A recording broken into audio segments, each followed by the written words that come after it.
Les damos la bienvenida a nuestro segundo taller de la diplomatura.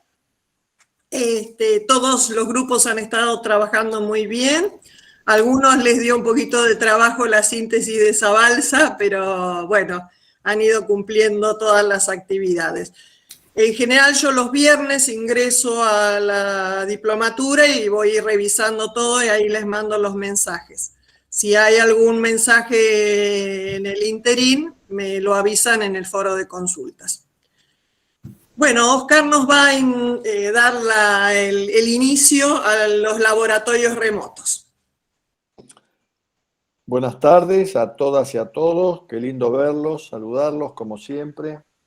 Me da mucho gusto encontrarlos. Ya estamos de a poquito pensando en la vuelta. Esta es una actividad que la facultad vino pensando hace muchos años. Estuvo siempre de la mano del SIM, lo que nosotros conocemos como el Laboratorio de Producción Flexible. Siempre estuvo en ese laboratorio la idea de usar cámaras y de hacer experiencias que desde afuera se podían ver y en algún momento se podían accionar. La historia del SIN, muchos de ustedes la conocen con más detalles, fueron prácticas de varias materias, de industrial y de mecánica al principio, y después cuando pensábamos en industrial y en mecatrónica y en ferroviaria, se incorporaron también esas prácticas. Y ahí les quiero un poco tal vez contar la historia de cómo nace Laboratorios Remotos. El RELAB es un proyecto federal, nacional, fue presentado en Confedi antes de la pandemia.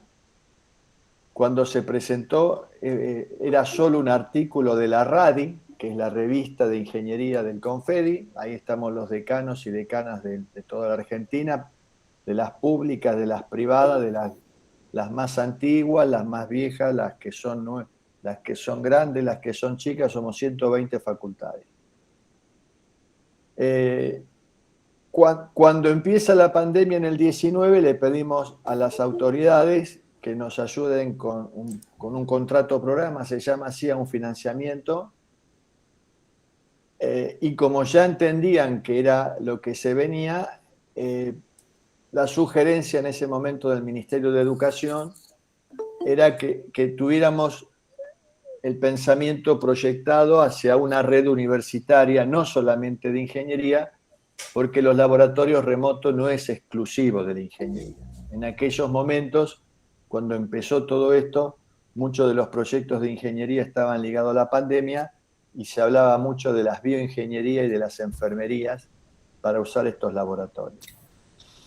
Es así que llegamos por allá por el 30 de noviembre, cuando asumo la presidencia de Confedi, y en ese momento era el secretario general, y en una actividad que muchos de los docentes de acá me acompañaron, estuvo Ariel Burgos por física, estuvo Martín González por mecatrónica, estuvo Hugo Rolón por ferroviaria.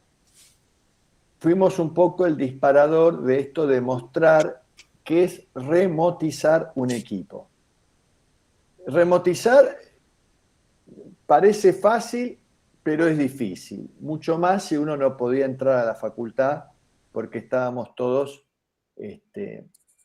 encerrados.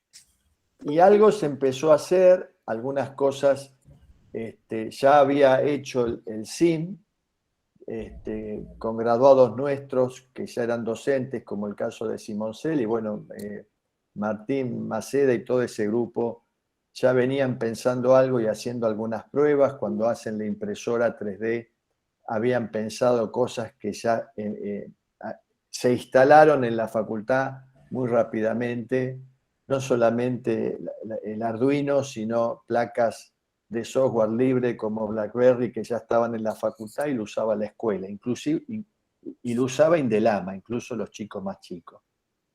Es así que nos encontramos con un proyecto que nace como un proyecto de fin de carrera de una facultad, de una de las 120 facultades de la Marina Mercante, que a diferencia de otras cosas, que se viene haciendo en el mundo, esta venía de esta mano del software libre. No había nada propietario, la plataforma era libre, por supuesto no fue pensada con la rigurosidad que buscan los entes acreditadores, porque no era un proyecto de fin de carrera, pero sí esto de que se podía hacer desde la enseñanza-aprendizaje más bien básica de aquellos que se podían sumar como proyectos de fines de carrera que podían ampliarlo o escalarlo. Es así que se presentan 2 ejemplos de nuestra facultad de equipos que se pueden remotizar, concretamente del SIN, de la robótica que está en el SIN, de eso va a hablar Martín González, y de algo que nos parecía muy necesario, que era mostrar la carrera de ferroviaria y mucho más, porque no hay vagones instalados en facultades de ingeniería, y el concepto de un laboratorio remoto federal es justamente socializar, democratizar los equipos que pocos tienen y que pueden usar muchos. O sea, en el caso del vagón, lo que va a explicar Hugo Rolón es lo que pensamos y lo que mostramos como concepto del sentido de una red federal de laboratorios remotos. ¿Qué se busca con este financiamiento? No se puede comprar equipos, porque eso sería una inversión muy grande, porque comprar un equipo es un desembolso en dólares. Mucho más cuando estos equipos ya están en las unidades académicas. Muchos de estos equipos ya fueron comprados, incluso no recientemente, sino en décadas pasadas, donde el financiamiento a estas universidades, sobre todo la de gestión pública, fue un financiamiento muy dirigido, muy orientado y muy fortalecido. Por ejemplo, imagínense Hidráulica de La Plata, o imagínense el túnel de viento de Córdoba, del Instituto Universitario Aeronáutico, o el túnel de viento de la Universidad Nacional del Nordeste. O, por ejemplo, el reactor nuclear que tiene en modo experimental la Universidad Nacional de Rosario, la Facultad de Ingeniería. Así les puedo nombrar 10 o 20 facultades que tienen cosas que nadie tiene. Y que cuando hablo de esta subutilización es porque a esas carreras normalmente no van muchos estudiantes y no se usa mucho tiempo. Entonces, el concepto de este laboratorio remoto era que se enlazaran esas voluntades, que se subiera a internet y que alguien podía, con la ayuda del JTP, del ayudante de primera, poder explicar una práctica, pero accionarlo desde afuera. Ese fue el concepto. Así fue entendido, así se presentó este financiamiento del Estado Nacional a través del Ministerio de Educación y la Secretaría de Política Universitaria, y es ahí donde estamos trabajando. ¿Qué piensa la CONEAU? Hasta ahí le conté el que pone la plata. Como suele pasar, el que pone la plata pone algunas reglas, y las reglas son las que dije. Tenemos que usar los equipos que ya están, no podemos pedir plata para una conexión de internet, porque estas conexiones a veces tienen que ser simétricas y se iría todo el dinero por ahí. Entonces la facultad ya tiene que tener el equipo instalado y tiene que tener una conexión simétrica funcionando, para que la ayuda sería justamente estas acciones de remotizar que seguramente Martín y Hugo les van a contar. Pero sí es cierto que ya hay en varias facultades prácticas pensadas, desde, no sé, por decirle hidráulica, como también la estabilidad, como la física. Burgos se unió con un grupo de la enseñanza de la física no presencial. Todo eso empezó a funcionar hasta que la CONEAU escuchó esto y empezó a pedirle al Consejo Federal de Decanos que definiera algunas cosas. ¿Por qué la CONEAU? Porque hay estándares de ingeniería recientemente aprobados que están publicados desde mayo de este año en el boletín oficial, y ya están corriendo los plazos, y todas las carreras de ingeniería del artículo 43 tienen que acreditar. Por eso estamos acá. Pero ellos quieren definiciones precisas de qué es y de qué no es. Porque para definir también está práctica remota, tenemos que decir que no reemplaza la presencialidad. No es verdad que una práctica remota es igual que una práctica presencial. Imagínense los que pasaron por el laboratorio de materiales o vieron cómo se rompe una probeta, ese ruido, esa experiencia, esa sensación, esos compañeros, el profesor ahí, no se puede reemplazar.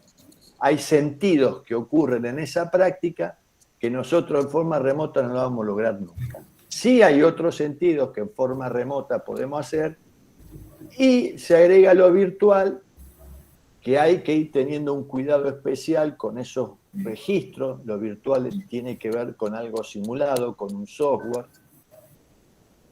Y además aparece el concepto de la práctica híbrida, que podría ser aquella donde aparece el auxiliar, el ayudante de primera o el jefe de trabajo práctico haciendo las veces del presentador y un poco el facilitador de la práctica.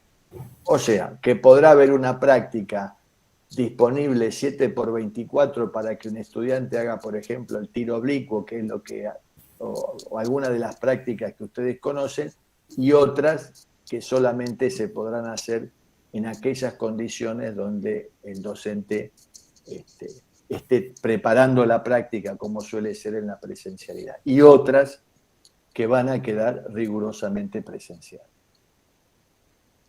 Dicho esto, también hay que decir que la CONEAU quiere ver cómo van a ser esa plataforma federal, esa gran plataforma, la llaman algunos, que es donde van esos datos, que probablemente se importen del guaraní, desde el acta de cómo se constituyó la asignatura, hasta ver si las correlativas que tiene son las que están apropiadas para hacer esa práctica, etcétera, etcétera. O sea, se abre, además de lo técnico y tecnológico, que son las redes, como está la red de mecatrónica, está la red de ferroviaria. Hablan de esto, mañana empieza un congreso que es el del FODAMIL, que organiza el CAIN con el CAIF. Y todas estas cosas se hablan, pero también hay otro jugador, por así decirlo, que es la CONEAU, que además quiere ver cómo se cuentan esas horas de plan de estudio, cómo se van a registrar, cuál va a ser ese vestigio digital que se guarda, y también qué prácticas son las que se pueden poner en forma remota y qué no. Ese es el concepto, digamos, más general. Hay una voluntad desde lo político de juntar estas experiencias que ya están en caminos de ser remotizadas, algunas ya están probándose en las distintas facultades y casi estarían para subir a internet, esperando esa plataforma, y otros estamos terminando algunas acciones para remotizar estos equipos, que algunos cuestan más por los dispositivos y por los desarrollos que hay que hacer. Para eso, la facultad, vuelvo a decir, tuvo que poner una conexión dedicada. No es la conexión que usamos normalmente, tuvo que venir un proveedor, hubo que concursar a conexiones acordes para hacer este trabajo, que son conexiones simétricas. Bueno, eso también se fue haciendo en todo este tiempo. Después, si hace falta alguna pregunta, pero le diría eso, es un proyecto bianual que tiene dos grandes nodos. Un nodo que es este que acabo de comentar, empezó con un proyecto de fin de carrera en la Marina Mercante, conveniamos con esa facultad, y hoy la transferencia en esa facultad y nuestra facultad es directa, y hay cosas que son nuestras y están en Marina Mercante, y hay cosas de Marina Mercante que están en la facultad. Ese es un proyecto. El otro viene más de lo tradicional, que tiene que ver con el software propietario, que es lo que se fue usando hasta, les diría, por ejemplo, en el VISIR, que es una tecnología que se difundió en Brasil y en Europa, que nace en los Países Vascos, y que empresas como Deutos y otras la desarrollaron. Ahí hay una mirada tal vez de algún desarrollo que alguna vez se pudo pagar, porque para entrar ahí hay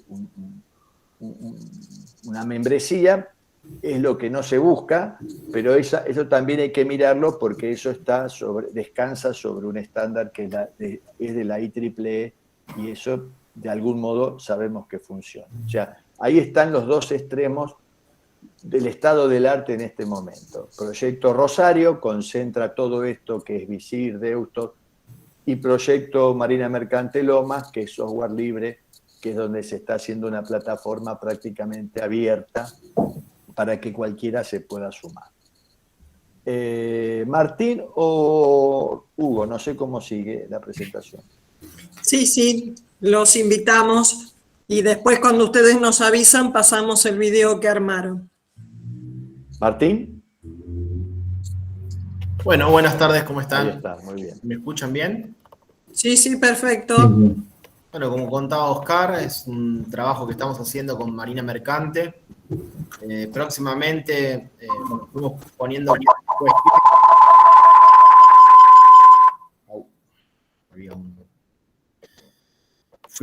cuestiones en orden con respecto a lo técnico en la facultad, todo este tiempo, sobre todo en el último tramo, donde ya podemos ingresar a la facultad hace un tiempo. Como decía Oscar, conexión simétrica necesitamos, vamos a hacer un nodo principal dentro de toda esta red, que son, como decía Oscar, muchas facultades de ingeniería que se van a sumar. Tuvimos muchísimas reuniones vía Confedi con las distintas facultades para, bueno, sumar voluntades, conveniar, lograr establecer un protocolo de comunicación también, o intentar un protocolo de comunicación entre las dos plataformas, como decía Oscar, Rosario, Marina Mercante Lomas, van a ser los dos nodos principales. A lo que apuntamos nosotros es software libre, pero también tenemos que tener una intercomunicación con ellos. La idea también nuestra por lo menos, es también ayudar como mecatrónicos, ¿no? Ayudar al resto de las facultades que por ahí no tienen los recursos técnicos para lograr conectar sus experiencias de laboratorio y formar el gran laboratorio que queremos formar en forma remota. Como decía Oscar, no va a reemplazar los laboratorios reales con el chico adentro del laboratorio, pero por lo menos va a sumar la experiencia, una experiencia nueva, creo, ¿no? Que no existía y que va a sumar también a los saberes de nuestros ingenieros. Estamos trabajando en el SIM, estamos trabajando con el rectorado, que también nos está dando una gran mano, con el tema de la obra, de la fibra y qué sé yo, que bueno, ha costado bastante, fue muchísimo trabajo, así que bueno, la verdad que están apoyando el proyecto. Yo ya hablé con algunos responsables del laboratorio, hablé con energías renovables, a ver qué posibilidades había de remotizar algunas de las experiencias. Después, bueno, tengo que charlar todavía con el resto de los responsables de los laboratorios, pero la idea es ir sumando voluntades, ir sumando experiencias para nosotros, para nuestros estudiantes y para el resto de la comunidad académica de las facultades de ingeniería, ¿no? La idea es también poder usar nosotros las experiencias de otras facultades. Bueno, Hugo, no sé si querés contar algo. Un poco. Bueno, buenas tardes. Buenas tardes a todos, a todas. Gracias, Martín. Bueno, básicamente, como decía Oscar, nosotros, digamos, para la carrera ferroviaria tenemos la suerte de que podemos tener esos dos coches instalados en la facultad, los cuales son elementos muy interesantes porque, digamos, en lo ferroviario todo es grandote, entonces no es lo mismo mostrar un motor común que mostrar un motor de una locomotora, de un coche eléctrico, un sistema de frenos, un disco de frenos, un eje o una rueda, ¿no? Entonces, bueno, desde el punto de vista de lo que poseemos, más allá de que los coches estaban en desuso, son coches General Electric de la línea subterráneo A que nos donaron, ahí hizo una gestión importante Oscar, Bertoglio. La cuestión es que ya los tenemos, se preparó una infraestructura de vías, balasto y demás como para que estén bien sólidos y que eso permita, digamos, la visita de los estudiantes. Así que en ese sentido tenemos esta fortaleza que nos parecía importante poder compartir experiencias que podamos desarrollar sobre el coche. Yo preparé un pequeño videito donde les cuento básicamente en qué consiste lo que estamos trabajando. Ya tenemos gran parte del equipamiento. En esta propuesta me dieron una mano importante Martín Torres, Daniel Lezama, Leo Mirácola, Mariano Cuarchoni, bueno, algunos docentes, futuros docentes algunos actuales docentes de ingeniería ferroviaria y otros futuros docentes de ingeniería ferroviaria, como el caso de Leo, que bueno, va a dar elementos y cálculo, así que bueno, todavía no tenemos abierta la asignatura, pero bueno, estamos trabajando en eso, ya tienen su aula virtual, así que estamos bien encaminados. La idea es compartir con ustedes un pequeño videíto donde les cuento básicamente, digamos, el concepto del laboratorio remoto y donde también, digamos, detallo un poco lo que estuvimos trabajando en cuanto a los distintos sistemas que estamos previendo instalar sobre el sistema de frenado del coche y también un simulador de nuestro tablero de comando, que ahí tengo que agradecer a Mario Bugallo, que cuando arrancamos con esto nos dio una mano en el diseño, así que bueno, ahora está todo más concentrado porque Martín, digamos, tomó la posta de la conectividad y todo eso, entonces esto supone que sería un paso posterior, ¿no es cierto? O sea, nos afirmamos en garantizar la conectividad, que es la que podría verse algún alumno que lo que podría ver algún alumno de Tucumán o de Salta o de alguna otra parte del país que no disponga de un coche y quiera participar, por ejemplo, de esta práctica que es un ensayo de frenado. Así que, si te parece, Claudia, la pasamos, no sé si ahora o después. No, cuando ustedes dispongan, ahí estamos. Bueno, y después quedó abierto para las consultas. Perfecto. Ahí se arrancó, ahí arrancó.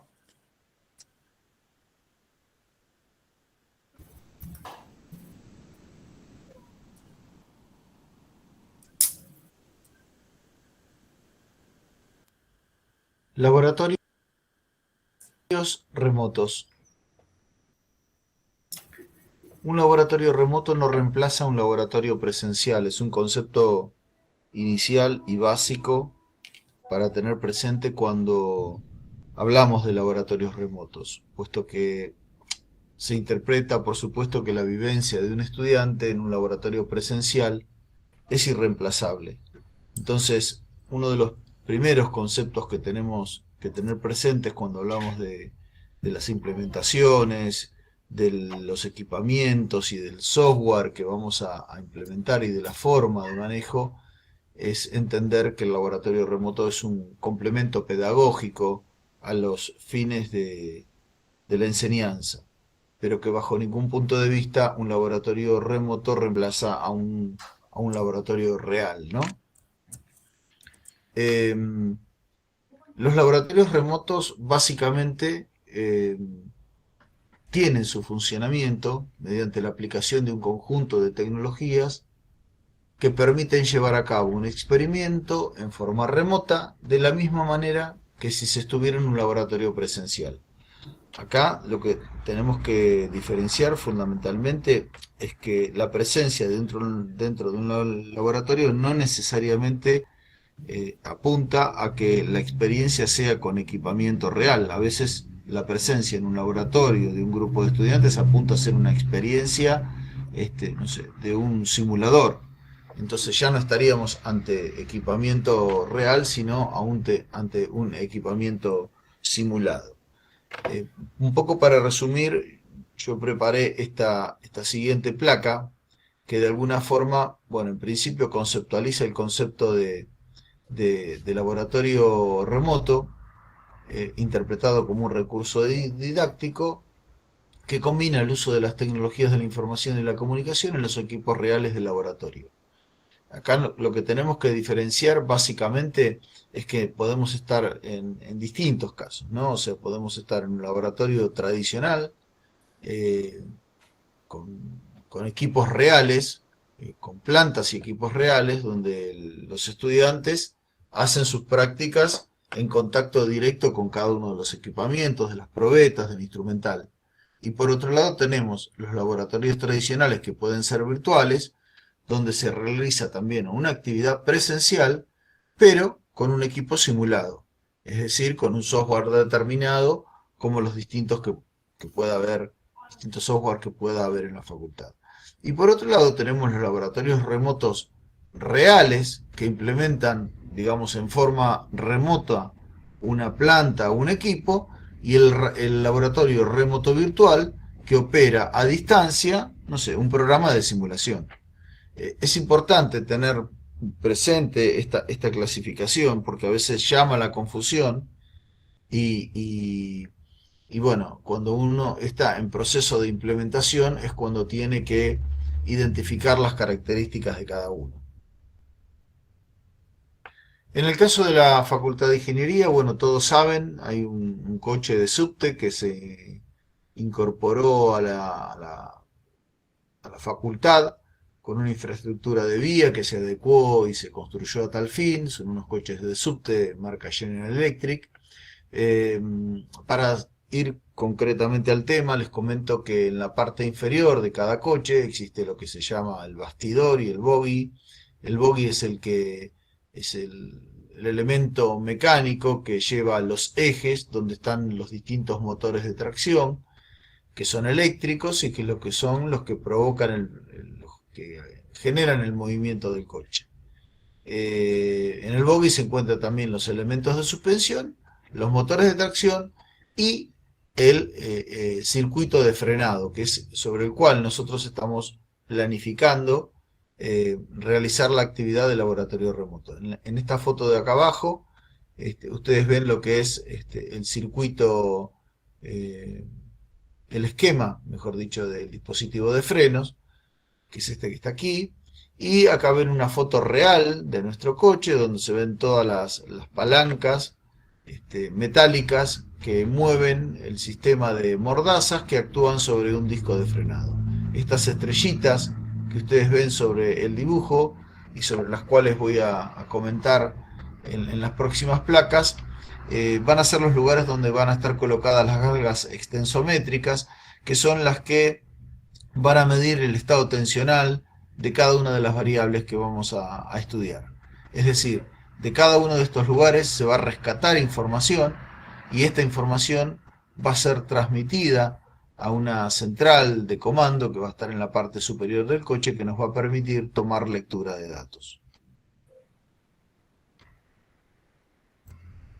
En esta placa tratamos de alguna forma de indicar, de esquematizar, y la idea no es que leamos punto por punto, pero sí ver un poco cuáles pueden ser los objetivos de operar mediante un laboratorio remoto, que puede ser un excelente complemento para una experiencia real o para compartir una experiencia con algunos otros estudiantes que no se puedan acercar a la facultad. Entonces, en el caso de los que están operando, porque esto lo que permite es la operación, es decir, vamos a poder comandar los distintos dispositivos electrónicamente.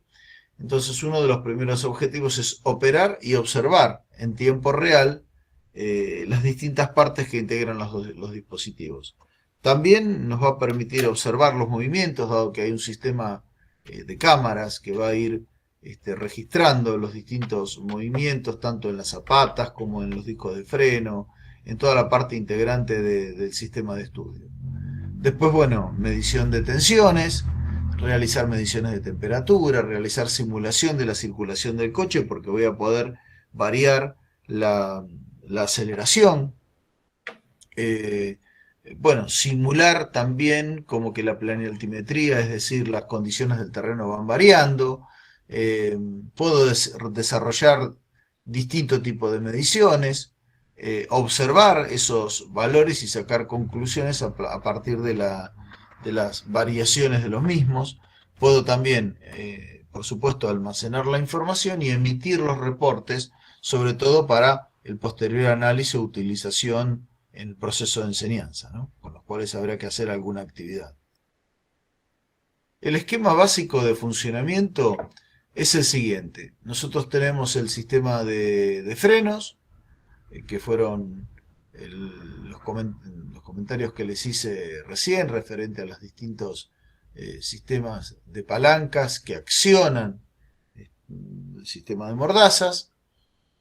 Vamos a tener el disco de freno, los distintos sensores que vamos a colocar donde estaban las estrellitas que yo les comentaba, que es el de temperatura, las distintas galgas extensométricas, los medidores de revoluciones y las cámaras que nos van a permitir tener un reporte en tiempo real de lo que está sucediendo. Esa información, bueno, va a ir a una PC de recepción y esa PC de recepción va a emitir los datos y van a permitir esos datos ser leídos en forma remota. Solamente tomo datos, no, también puedo, mediante la aplicación que estamos desarrollando, tomar acción y hacer mover los distintos elementos. Puedo hacer variar la aceleración, es decir, las revoluciones con las cuales está girando el eje. Consecuentemente puedo también variar la presión de frenado, simular distintas situaciones de frenado, es decir, distintas condiciones de funcionamiento que me van a permitir tener distintas lecturas de datos, que por supuesto van a ser diferentes. No es lo mismo un frenado en estación que un frenado en emergencia, pero independientemente del ensayo ferroviario, digamos, cualquiera podría ser el dispositivo que se estuviera operando en forma remota. En este video lo que estamos viendo, bueno, es una parte, es un esquema basado en dimensiones reales, donde vemos el disco con las zapatas accionando sobre él, las pastillas, y lo que observamos es la operación de frenado.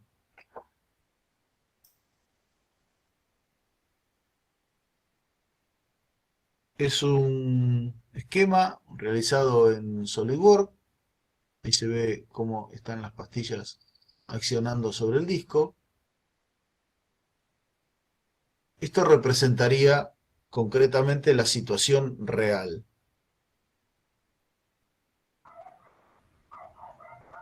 También lo que podemos observar es que el eje está girando justamente porque esta es una de las condiciones que, bueno, estamos planteando en el proyecto, donde este eje está montado sobre unos rodillos que permiten que pueda girar sin que el coche avance, ¿no es cierto? Entonces nos permite ir variando la velocidad, ir variando la fuerza, es decir, la resistencia, producto del mayor peso del coche si estuviera más cargado, o también de la plena altimetría del terreno.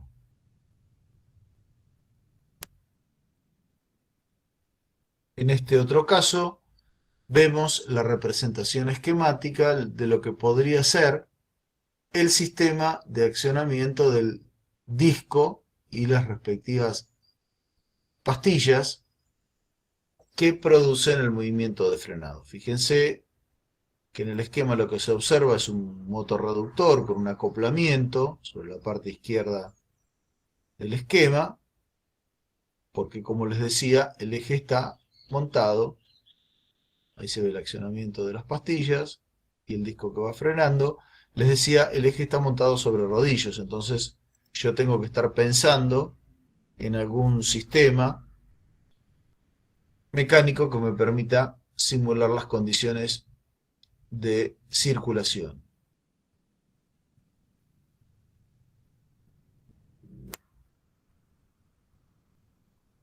Por último, quería presentarles también lo que es el tablero de instrumentos, una demo que hemos realizado, donde van a poder ver sobre la izquierda las cámaras que están monitoreando el ensayo y los distintos indicadores, instrumentos, algunas referidas a las galgas, que van a ser 5, que están, los que dice aquí, galga 1, 2, 3, 4 y 5. Después vamos a tener voltímetros y amperímetros, medidores de revoluciones y de temperatura. Eh, ¿Qué es lo que puede operarse remotamente? Bueno, se puede operar todo. Puede operar la aceleración, dando más o menos corriente al motor reductor, de tal forma que esto permita aumentar o disminuir las revoluciones. Acá estamos viendo la cámara ubicada en la parte inferior del bastidor, la cámara 1. Les comentaba, puedo variar las revoluciones, puedo variar la corriente. Bueno, también hemos incorporado algunos indicadores que nos permite el sistema, como variar la calidad del video, detener la imagen, hacerlo en cámara lenta, prender o apagar un flash.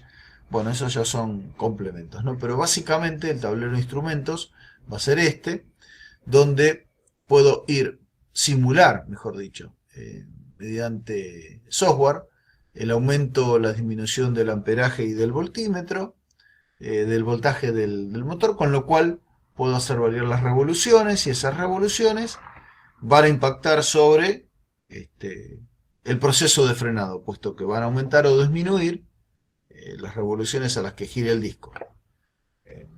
De tal forma que puedo ir simulando distintas condiciones de circulación y por supuesto distintas condiciones de frenado. Bueno, todos los parámetros son registrados, son grabados, el estudiante puede ir variando y observando el desarrollo de la actividad y lo puede comandar desde una PC remota o desde un celular.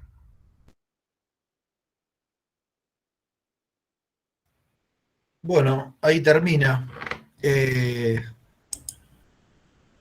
Tratamos de hacer esta representación un poco, digamos, como para esquematizar en lo que estamos trabajando. Hay muchas cosas avanzadas, otras cosas que nos faltan, la verdad es esa, pero bueno, tenemos bastante concreto el objetivo y bueno, no sé, cualquier cosa con respecto al avance que tenemos y al objetivo de la experiencia o dónde calza esto en nuestra mirada. Yo estuve trabajando un poco, digamos, con las actividades reservadas, con lo que tiene que ver con las competencias en particular de la ingeniería ferroviaria. Y bueno, entendemos que para la parte de cálculo y diseño es un soporte muy, muy interesante porque todo lo que es timonería de frenos, es elementos de seguridad, se puede trabajar sobre ellos, se puede trabajar en el dimensionamiento, en el análisis de los materiales, en los materiales de fricción inclusive, porque estamos hablando de pastillas que actúan sobre un disco donde las temperaturas son muy altas. Hay muchísimos estudios y antecedentes de problemáticas que se presentaron en los procesos de frenado de los distintos coches ferroviarios, así que hay mucho para estudiar. Por eso vimos que la temática en particular era una temática que aquel que no estuviera cerca del material ferroviario y no tuviera la oportunidad de estar practicando esto en el campo real, digamos, es una oportunidad como para compartirla con aquellos que están más lejos u otras universidades que a lo mejor incorporan otra práctica y nosotros podríamos trabajar en este tema tan delicado, ¿no? Así que bueno, hasta acá es lo mío, no sé cómo sigue esto, Martín, Claudia, si alguien tiene... Huguito, Martín tiene alguna Sí, cosa para mostrar. Gracias, dale. gracias, Hugo. Un solo comentario de lo que mostró Hugo, que un poco se habló en el encuentro pasado. Hay que diferenciar acá mucho lo que es la formación de grado y de posgrado. En el posgrado todas estas cosas no se acreditan, hay una resolución ministerial para el posgrado, y en el posgrado todo esto se podría usar, y de hecho la acreditación lo valoraría muchísimo con este tipo de herramientas que son remotas para un estudiante de posgrado que esté en otra provincia o en otro país. Cuando hablamos del grado y hablamos de la carrera del artículo 43, lo que yo les comenté referido a la CONIAU tiene que ver que las ingenierías no pueden tener una presencialidad mayor, no pueden ser no presenciales. Ese es el gran tema. En lo que venimos haciendo en la facultad podrá ser un 29% en las resoluciones ministeriales que tenemos. Si tuviéramos un CIED aprobado podría llegar al 49% de no presencial, pero nunca una ingeniería, y mucho menos las 4 que tenemos, podrían ir con una modalidad por encima de una no presencialidad. Eso un poco también para enmarcar por qué presentamos esto, porque si bien nos podemos enamorar de esta tecnología, a la hora de acreditar una carrera, no se olviden que hay un porcentaje alto de las ingenierías del artículo 43, que son las que tenemos nosotros, y en general todas las que están en las terminales del libro rojo, van por ese camino y no pueden tener una presencialidad por encima del 49.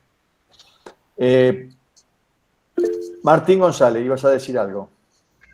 Sí, bueno, ahí estábamos viendo un poco la experiencia de Hugo. Ahora les voy a pasar un video de un poco del SIM, de lo que se trata el SIM. No sé si todos lo conocen o conocen de sus capacidades. La idea es compartir nuestro laboratorio de manufactura flexible con toda su capacidad. Y volviendo un poco a lo que mostraba Hugo también, como vimos, hay mucho de desarrollo mecánico para todas las experiencias, pero también hay mucho desarrollo de software y electrónico, que estamos trabajando en la carrera de mecatrónica y que vamos a participar en todos los laboratorios, seguramente dando una mano y ayudando. Como decía Oscar, vamos a usar mucha electrónica. Como vieron en lo que mostró Hugo recién, hay muchos sensores, ¿sí? Todas estas experiencias conllevan un desarrollo electrónico bastante grande en el que ya estamos trabajando, ya empezamos a avanzar con algunas cosas. Tomar todas esas mediciones y prepararlas para que la vea un alumno desde su casa o fuera de la facultad.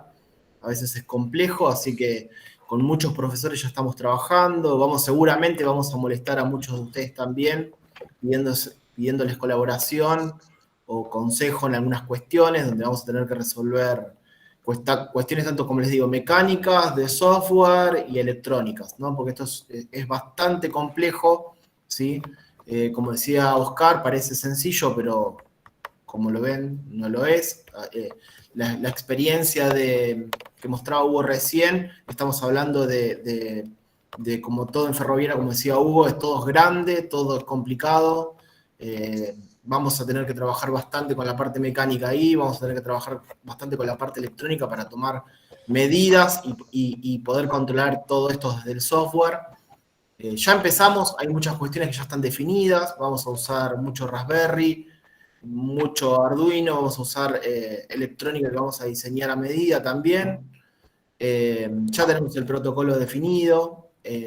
Lo bueno de nuestra plataforma, como decía Oscar, que era open source, que otras universidades van a poder conectar sus experiencias sin necesidad de tener la plataforma, sino directamente conectarse a nuestro nodo.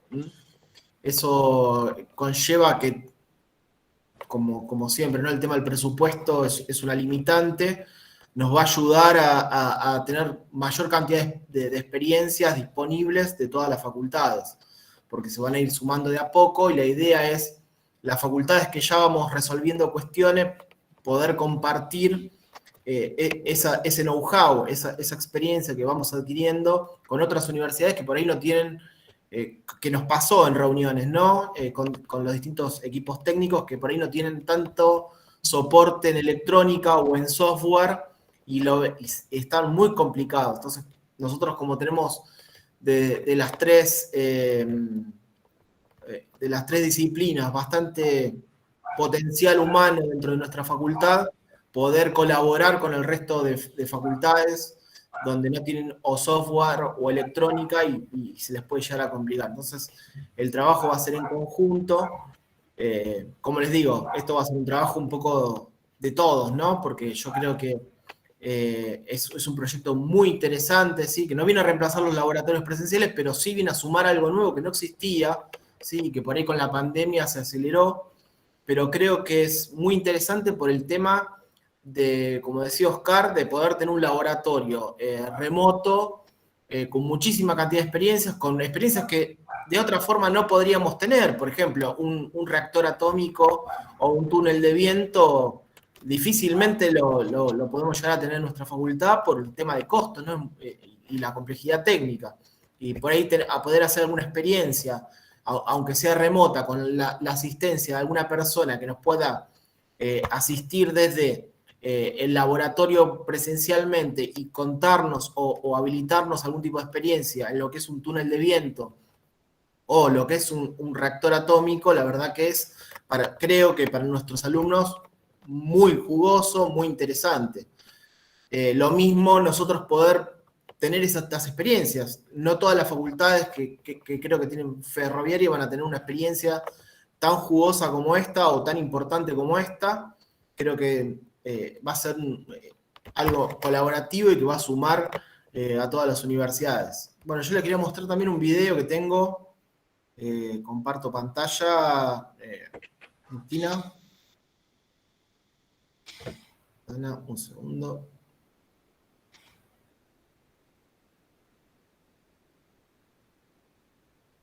De nuestro laboratorio SIM, por si no lo conocen. No sé si ahí se ve. ¿Se está viendo ahí? Sí, Martín. Sí, se ve en pantalla. Buenísimo. Bueno, sí, se ve bien. este es nuestro laboratorio. Tenemos la capacidad instalada. Tenemos un muy lindo laboratorio de robótica. Va a servir para experiencias de robótica, de electrónica, de análisis de señales, algunos de procesos de ingeniería industrial también, ¿sí?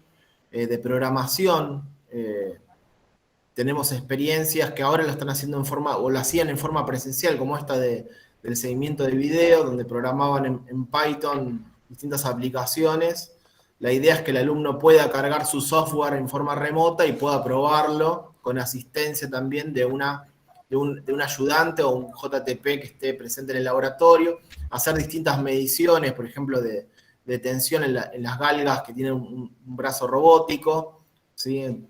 Tenemos toda esta capacidad instalada y que podemos usar en forma remota y también podemos compartir con el resto de las facultades de ingeniería que lo requieran, ¿sí? Entonces la plataforma, al ser colaborativa, creo que tampoco nosotros le dábamos el uso, o no la teníamos 100% ocupado el laboratorio, y creo que si podemos compartir nuestras experiencias va a ser mucho mejor aprovechado, no solo por nosotros, sino por el resto de las facultades, y nosotros poder usar también la capacidad instalada de otras facultades, ¿no? Eso les quería contar un poco, mostrar un poco la capacidad para los que no conocían el SIM por adentro. En la última etapa pre-pandemia estuvimos trabajando mucho en lo que es la modernización de los robots, de la red, de las experiencias, y bueno, esta etapa de laboratorios remotos nos permite a nosotros darle el último toque que le faltaba al SIM, que era poder compartir estas experiencias, tener la plataforma, porque la verdad que, bueno, Lomas va a ser un nodo, y la verdad que eso nos da una ventaja técnica también, porque, bueno, vamos a tener el nodo ahí, vamos a poder disponer con mayor velocidad y con mayor capacidad de subir nuestras experiencias. Yo con algunos hablé, como les dije antes, la idea es también subir alguna de energías renovables o de algunos otros laboratorios como el de física. Ya estuvimos viendo algunas cuestiones, como dijo Hugo, la experiencia ferroviaria, algunas experiencias, ya tenemos planeadas algunas experiencias electrónicas también, de señales, ¿sí? De algún proceso que podamos hacer, tenemos todo el equipo integrado dentro del SIM, algunas prácticas que hacían regularmente en ingeniería industrial también. Todo esto va a ir sumándose con las experiencias de otras facultades, y bueno, la idea es lograr tener una plataforma con la mayor cantidad de experiencias posibles. Todas las ideas suman, o sea, somos un equipo, esto no es un equipo de un puñado de personas, sino que creo que es un proyecto que tiene que llevar toda la facultad o todas las facultades en comunidad. Todas las ideas suman, todos los proyectos que se puedan subir o todas las prácticas que se puedan subir a la plataforma suman, ¿sí? Queremos invitarlos también, lo que me parece a mí es que queremos invitarlos a que participen, a que colaboren, a que sumen ideas, ¿sí? A que sumen esfuerzos si pueden. La idea es que esto sea algo que vaya creciendo, que podamos ir compartiendo, y bueno, que sea un proyecto que quede ya instalado y que sirva en adelante, ¿no? A futuro. Bueno, muchísimas gracias, Martín.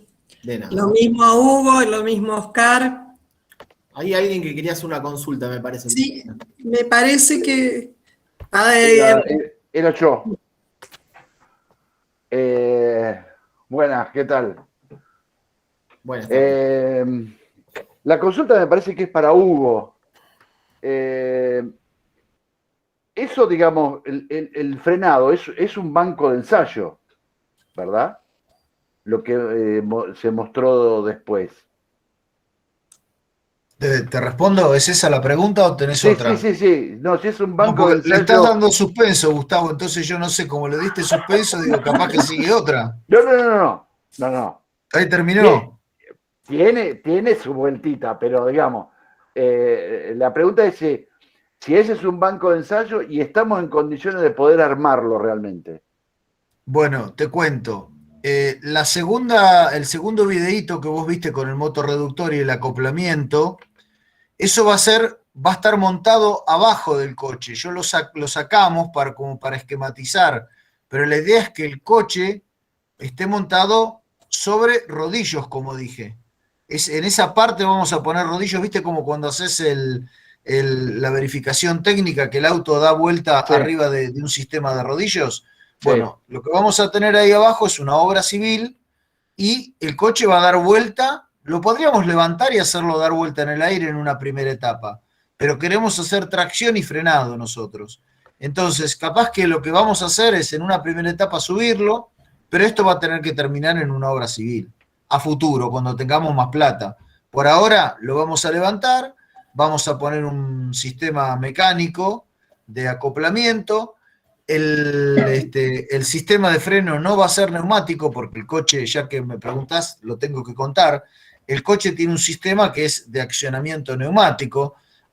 Hacer que funcione el sistema neumático es meternos en otro brete, porque hay que calibrar y poner en órbita todas las válvulas del sistema de freno, con lo cual nos complicaría el ensayo mucho más y no tendría sentido. Entonces lo que vamos a hacer es que la timonería de freno, a los efectos del cálculo y de lo que es la lectura de las galgas, va a ser de accionamiento mecánico, no va a ser neumático. Y el eje va a dar vuelta en el aire y lo vamos a frenar. A futuro va a tener los rodillos y vamos a hacer tracción y frenado. Esa es la idea. No sé si respondí tu pregunta. Respondiste mi pregunta en parte. Porque en un Decime. momento vos mostraste un motor que tracciona el eje. Sí. O sea, que es un motor reductor que Sí. tracciona el eje. Sí. Y entonces que simula la fuerza de la máquina. Sí, señor. O la inercia misma de la máquina, y después accionás con el freno. Sí. Eso no estamos en condiciones de armarlo aparte. Se podría armar aparte, pero lo que pasa es que estaríamos perdiendo esto que decíamos. Armarlo aparte es como sacarlo y ponerlo dentro de un laboratorio, y yo te muestro Claro, un video de YouTube y estaríamos en la misma. La idea de instalar las 4 cámaras abajo justamente es para que se tenga noción de las dimensiones, de las medidas, colocaremos algunos elementos característicos que permitan tener idea del tamaño, de la envergadura de lo que estamos hablando. Porque a lo mejor la mayoría de los que estamos acá presentes alguna vez hemos pinchado una rueda y hemos visto un disco de freno de un auto que no supera los 30 centímetros. Acá tenemos que pensar que el disco tiene 80 centímetros de diámetro, es casi 1 metro el disco de freno. Y que las mordazas que apretan eso son unos brazos que son más gordos que los brazos de alguno de nosotros. O sea, hay otra dimensión de las cosas. Ponerlo en un banco, también lo podríamos haber hecho en un banco a escala, con lo cual se perdería mucho lo que queremos hacer ver. Lo que queremos hacer ver es que se trata de una construcción robusta, se trata de un elemento ferroviario de que por sí es robusto en sí, y tratar de transmitir, no sé, a alguien que no está acá, digamos que no está presente y que no lo puede ver, de transmitir lo más real que se pueda de las dimensiones de las cosas también. No, perfecto. Una aclaración para seguir con el razonamiento de Villegas. No tendría sentido hacer semejante inversión y semejante trabajo en una carrera presencial que se cursa con estudiantes que van a ver el vagón. El financiamiento que se pidió, que pondría el Ministerio de Educación, es para que lo vean otros que no tienen el vagón. Entonces, cuando se cotizó hace 29 de noviembre, puede ser la fecha, Hugo, que se presentó. Más o menos, sí. Sí, era. Todos estos mediados del trabajos tenían un estimado de unos 2.300.000, que eran todos los dispositivos que hacían falta para remotizar el vagón. Hoy seguramente vale mucho más, pero eso es justamente lo que financiaría la Secretaría de Políticas Universitarias. En el resto de las prácticas habría como una especie de modelo concursable. En el caso de ferroviaria sería inédita, pero en otros, podría decir física o química, tal vez hayan más, y ahí concursan por nodos. Esa todavía es la parte de la red. Se creó una red que se llama RLab, la red la preside una decana, la Nacional de Rosario, y la integran los que formaron parte de esa actividad del año pasado. Por supuesto está Hugo, está Martín, y están unas 20 facultades que dieron origen. Pero este es el concepto. Remotizar este equipo tiene sentido si lo ven de afuera otros que no tienen. Ahí está. Gracias. Claro. Martín. Y ya que está, disculpen, aquí está, Oscar. Cuando vos cuando hablamos de porcentaje que nos exigen de presencialidad, ¿eso se refiere a las prácticas puntualmente? Está ¿A la Marta, práctica de laboratorio? Está en toda la carrera. Está Marta, que es mucho más técnica. Pará, Gustavo, que no querés venir más a la facultad, decilo de una, ¿eh? No. A ver, yo creo que la pandemia, si dejó algo en claro, es que más allá del porcentaje de presencialidad o virtualidad, la presencialidad va a ser algo diferente a la que estábamos acostumbrados, o debería ser algo diferente a la que estamos acostumbrados. Es decir, el hecho de que todos hoy, después de 3 cuatrimestres, tienen sus aulas, tienen sus actividades, tienen sus videos y demás, es un paso que implica que si volvemos, o cuando uno vuelva a la presencialidad, ese 70 o 50, según en cuál de los regímenes nos enmarquemos, va a ser algo diferente.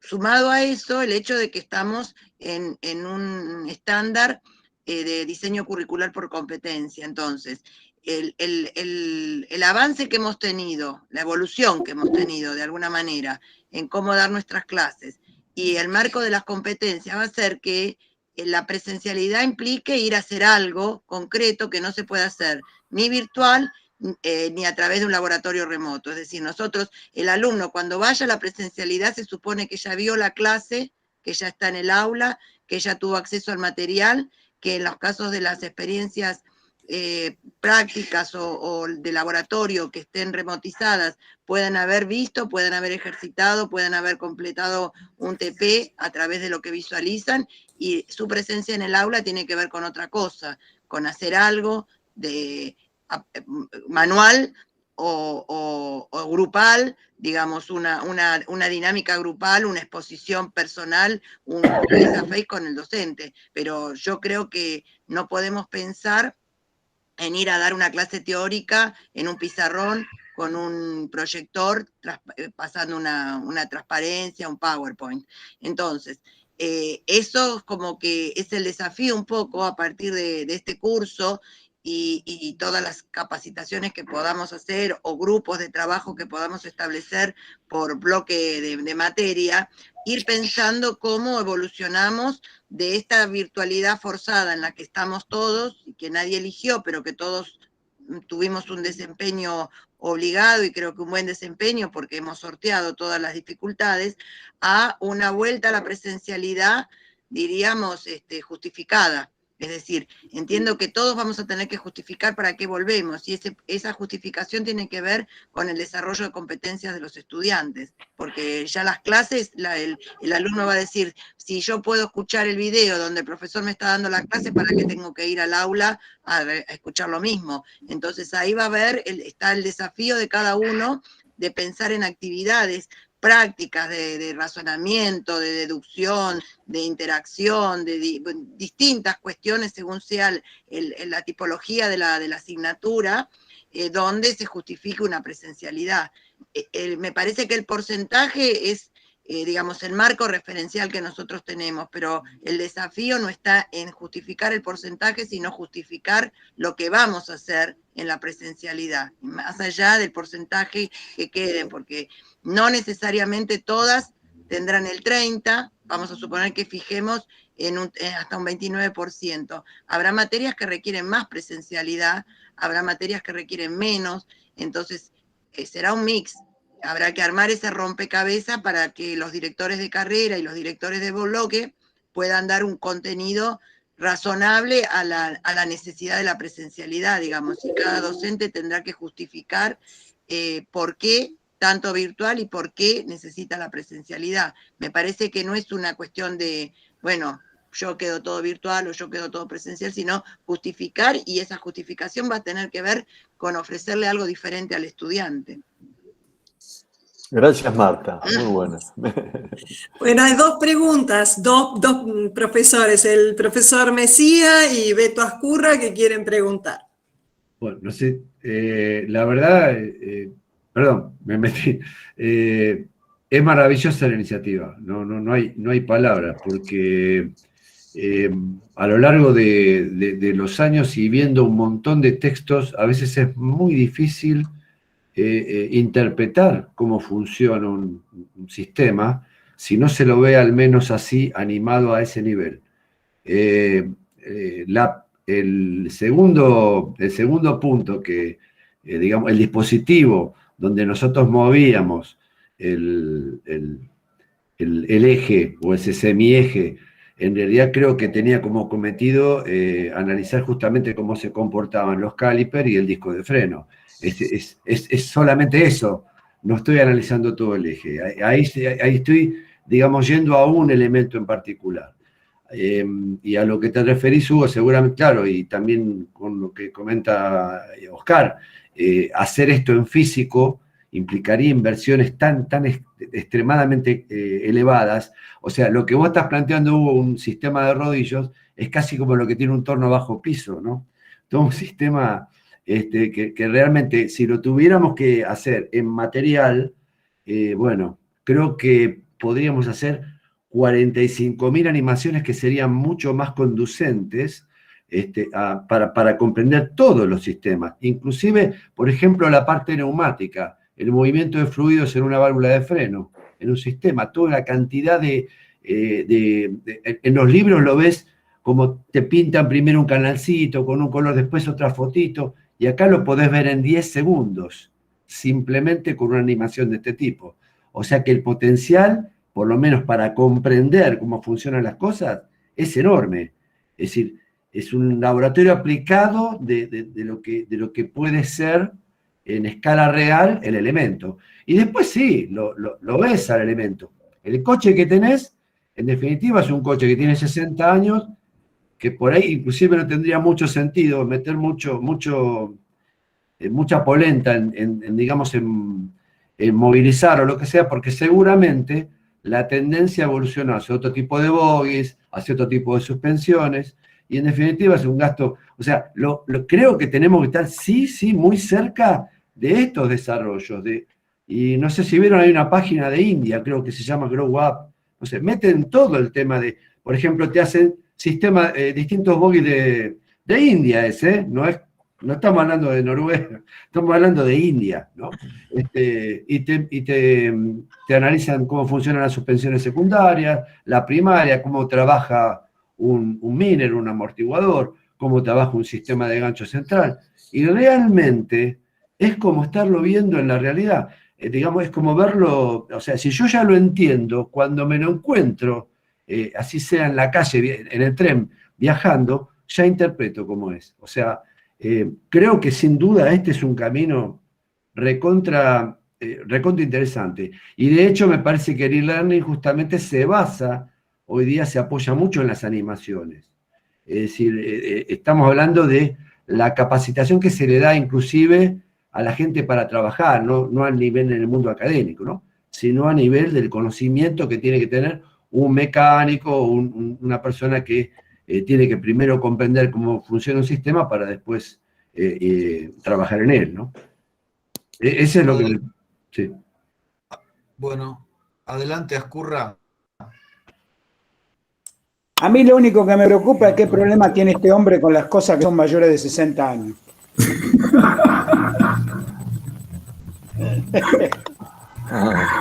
¿El coche?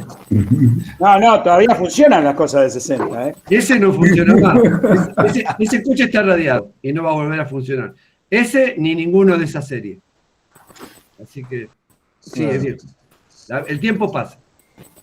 Bueno. Si querés, lo hacemos con la porteña, pero no anda mal la porteña. No, yo me refería porque tengo 65, yo por eso. Dale, Beto. Hola, buenas tardes a todos. Bueno, como dijo Claudio, felicitarlos por todos estos esfuerzos que están haciendo, que me estoy enterando. Genial. Hago una pregunta justamente por todo el tema de simulación con respecto al laboratorio de energías renovables.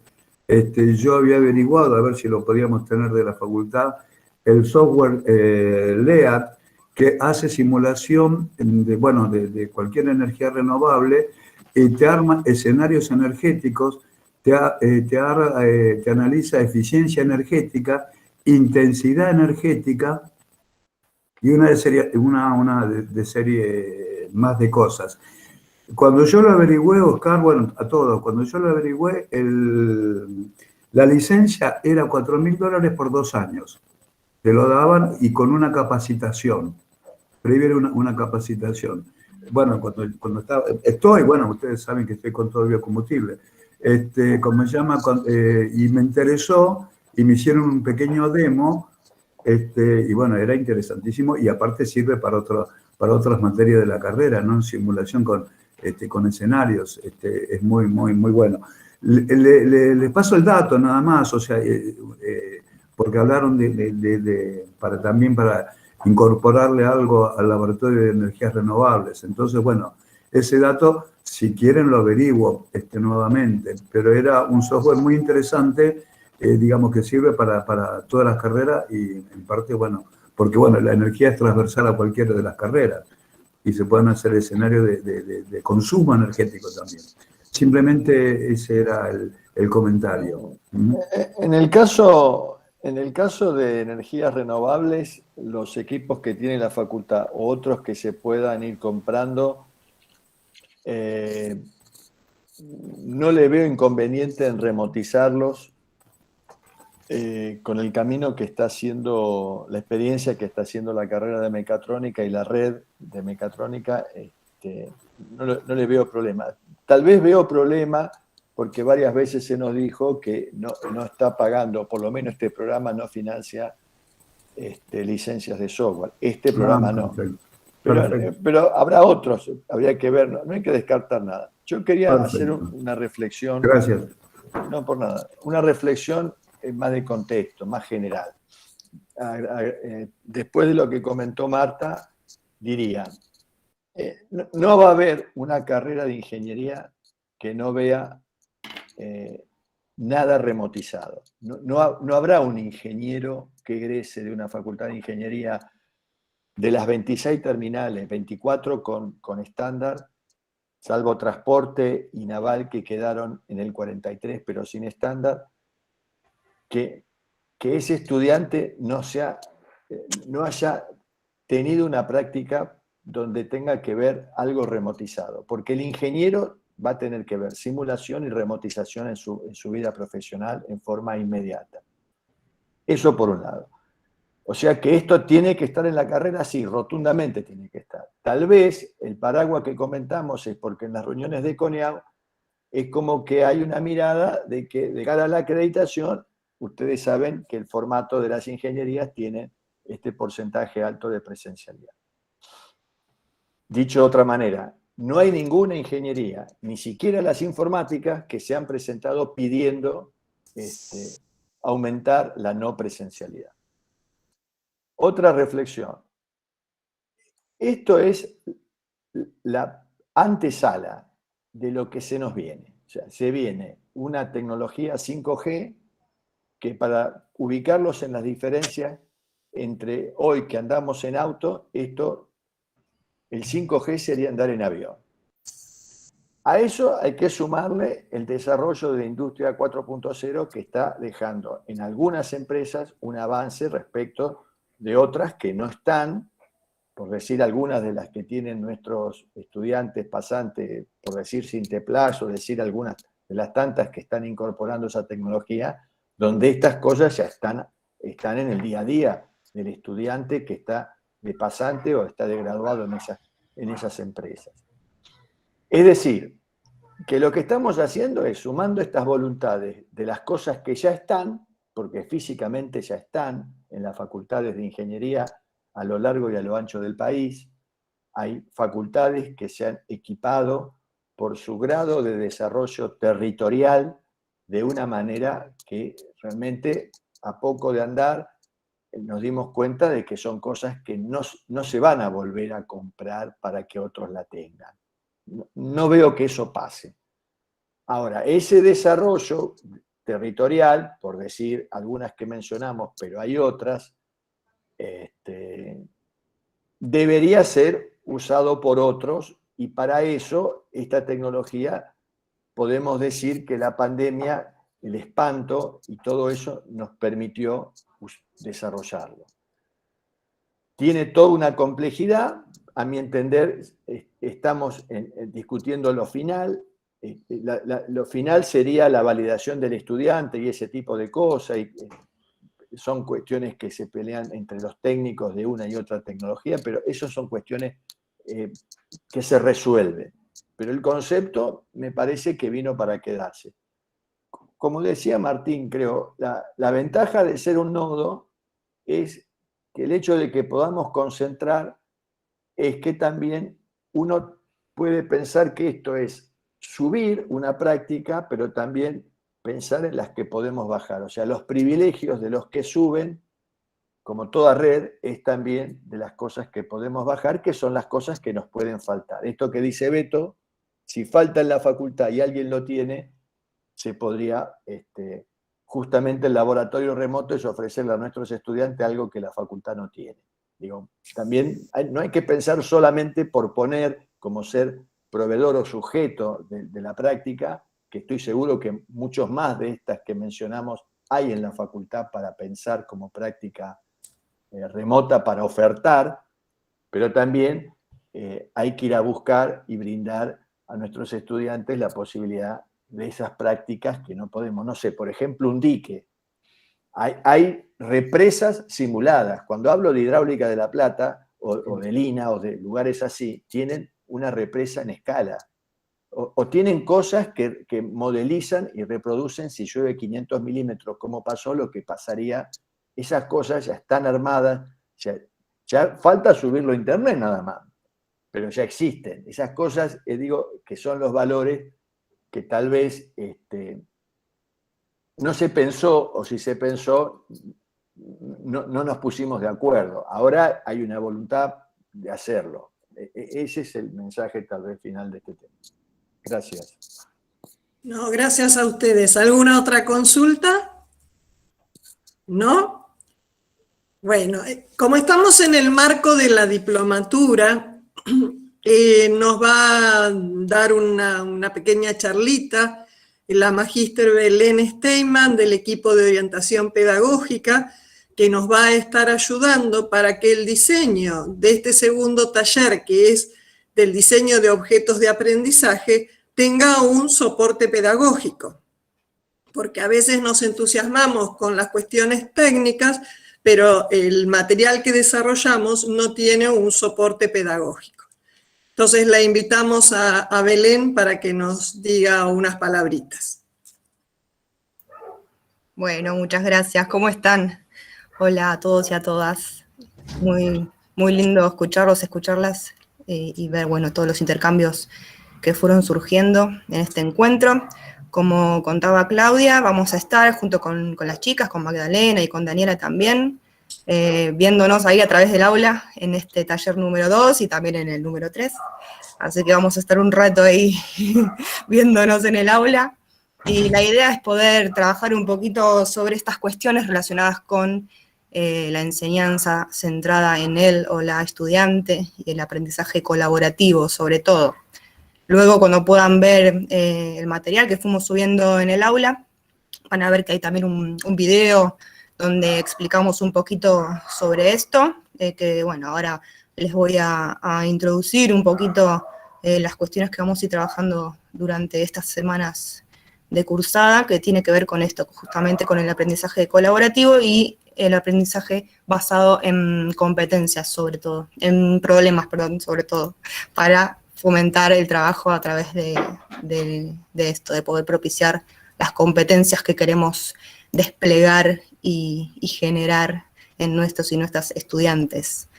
Sabemos, bueno, como venimos conversando, ¿no?, que los cambios, la innovación en la tarea docente es continua, continuamente nos encontramos teniendo que innovar y sobre todo hoy en día con lo que ocurrió con la pandemia, con la virtualización, hubo situaciones donde fuimos obligados y obligadas a innovar, a aprender cosas nuevas y bueno, y a lanzarnos en este caso a la virtualidad. Hoy en día está muy en auge todo lo que tiene que ver justamente con esto, el aprendizaje de las competencias, de las habilidades que se requieren para ingresar al mundo laboral, al mundo profesional, en la vida misma, en la vida con otros, con otras, y en la vida laboral también. Nos encontramos continuamente con situaciones que hay que resolver, problemas, con situaciones donde hay que compartir o colaborar con otros, con otras. Entonces, ¿por qué no trabajar estas cuestiones en el aula y poder acompañar a nuestros y nuestras estudiantes a poder desarrollar estos aprendizajes basados en competencias que van a generar un aprendizaje mucho más profundo, mucho más significativo, porque los y las estudiantes van a poder aprender a aprender, ¿no? Esta cuestión de poder aprender haciendo, estando en contacto con todas las cuestiones que tienen que ver con la práctica profesional, ¿sí? Entonces, no decimos que hay una metodología, ¿no?, de enseñanza mejor o peor que otra, sino que siempre tenemos que partir desde el sentido, ¿no?, que le queremos dar a nuestras clases. Y bueno, tal vez de pensar qué tipo de competencias necesitamos desplegar o queremos propiciar en nuestros estudiantes, y en base a eso poder elegir, bueno, qué tipo de metodología puede ir mejor en relación a esto. Hay variadas estrategias o metodologías de aprendizaje colaborativo. Una de ellas es, por ejemplo, el aprendizaje basado en problemas, como también puede ser otra, el aula invertida. Van a encontrar en el aula algunos materiales de diversas metodologías o estrategias que les compartimos también, la gamificación, por ejemplo, el aprendizaje basado en proyectos. Hay variadas y hoy en día la tecnología también nos aporta un montón de herramientas para sostenernos en esto también. Pero siempre lo que decimos es esto, que vaya siempre en línea del sentido, ¿no?, de que le queremos dar a nuestras clases. No partir desde la herramienta o desde la metodología, sino partir desde el sentido. Bueno, ¿qué sentido le quiero dar a mi clase? ¿Qué competencia quiero desplegar? Y ahí ver, bueno, del abanico de herramientas que disponemos, bueno, ¿cuál será la más apropiada? Todas estas metodologías basadas en el aprendizaje colaborativo son muy positivas para poder, bueno, justamente trabajar un rol mucho más activo en los y las estudiantes. Es como que se reconfiguran los roles tanto docentes como de estudiantes, porque el docente pasa a ser más un guía, un orientador, que acompaña a los estudiantes en un aprendizaje mucho más activo por parte de los y las estudiantes, y donde pasan a ser protagonistas totalmente de este proceso de aprendizaje. En la metodología del aprendizaje basado en problemas, lo que se trabaja es esto, colaborativamente con otros y con otras. Y tal vez, a diferencia de una metodología más tradicional de enseñanza, donde tal vez el docente o la docente expone un tema de un modo tal vez más teórico, y luego los o las estudiantes se acercan con alguna tarea, o si hay algún problema es de un modo tal vez más a modo de ejemplo.